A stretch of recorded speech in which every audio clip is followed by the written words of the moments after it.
enjoy my life for the moment. I occupy my time with amusement, so as to forget the deep pain within my heart.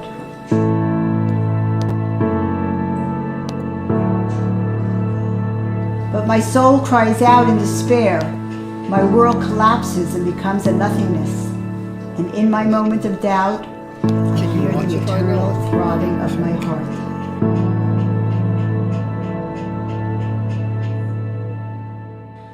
Rebbetzin Miriam Gurari co-founded the Chabad House with Rabbi Nosson Gurari and stood at its helm for close to 36 years until she tragically passed away from an illness at age of 55. I would like to pay a special tribute to this special woman by introducing a very special couple, the famed Dr. Laz and his wife Gittel, who had a close relationship with Rebbetzin Gurari from the 70s, to share with us a short glimpse of her life. Dr. Laz will also entertain us with a musical song about his experience at Chabad. I met Rabbi Gurari first in New York, and he told me about you. See, he's to blame, okay? And he brought me. He said, "You come to Buffalo. You'll meet him in Buffalo. That's the best place.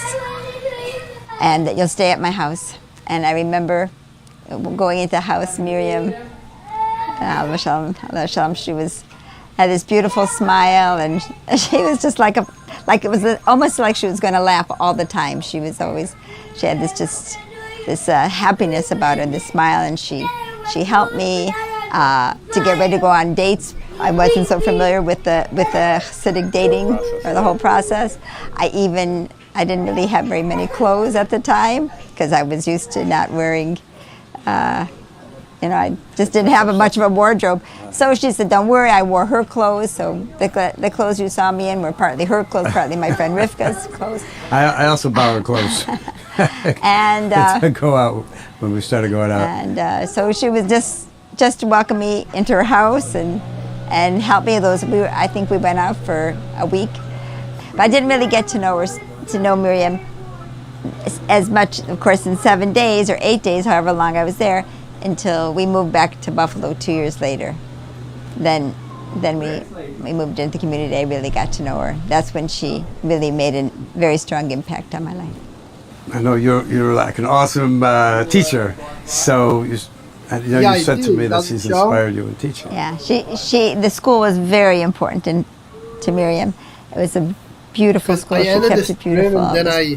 And she asked me to teach the 3-year-olds, and I said, I have never taught. I don't really know very much Torah at this point or anything.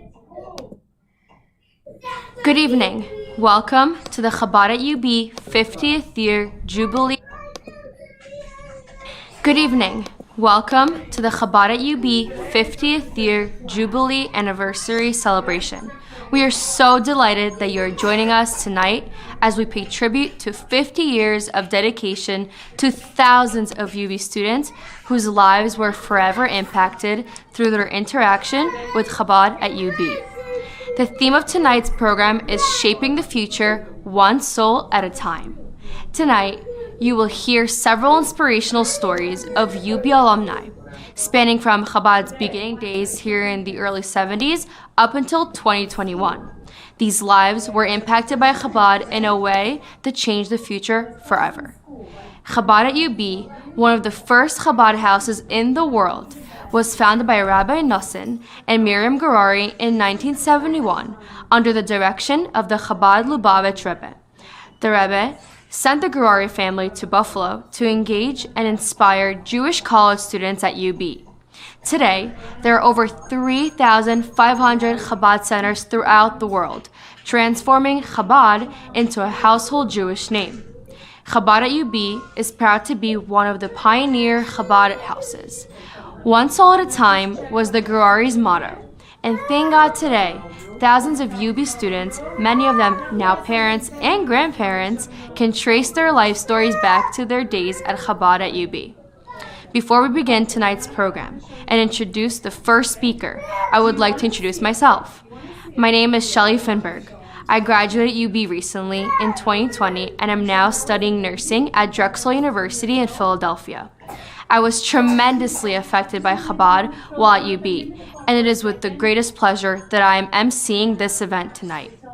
I would now like to introduce Rabbi Nassan Garari, founder of Chabad at UB, to share with us opening remarks about tonight's Jubilee celebration, as well as his vision when he first started Chabad at UB.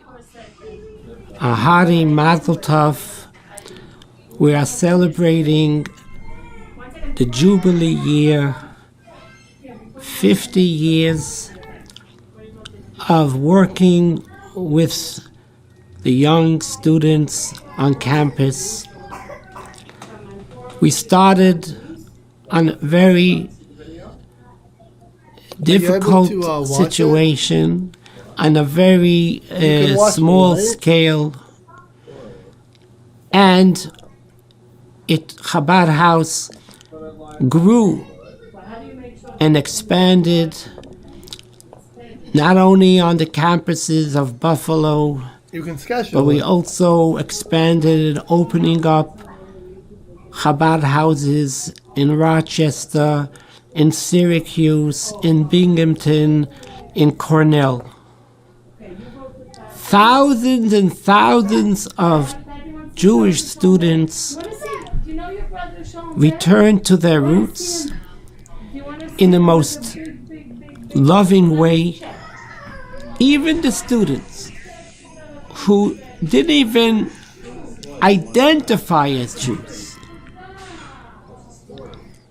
You would say they're agnostics, indifferent.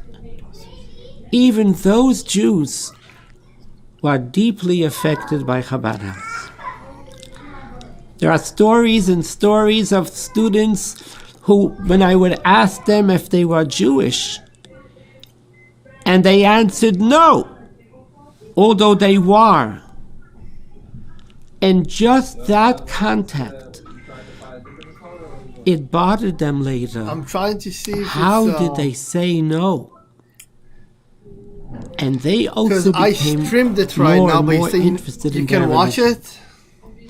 So we affected people who didn't even want to know from us. I make this joke many times when we had but if you a say you table can in watch the it union. well, I can try to use a different encoder. There are See if it's going to make students any who wanted to go as far let me try to away get from another our encoder, see table, if they it makes walked any into the difference. wall.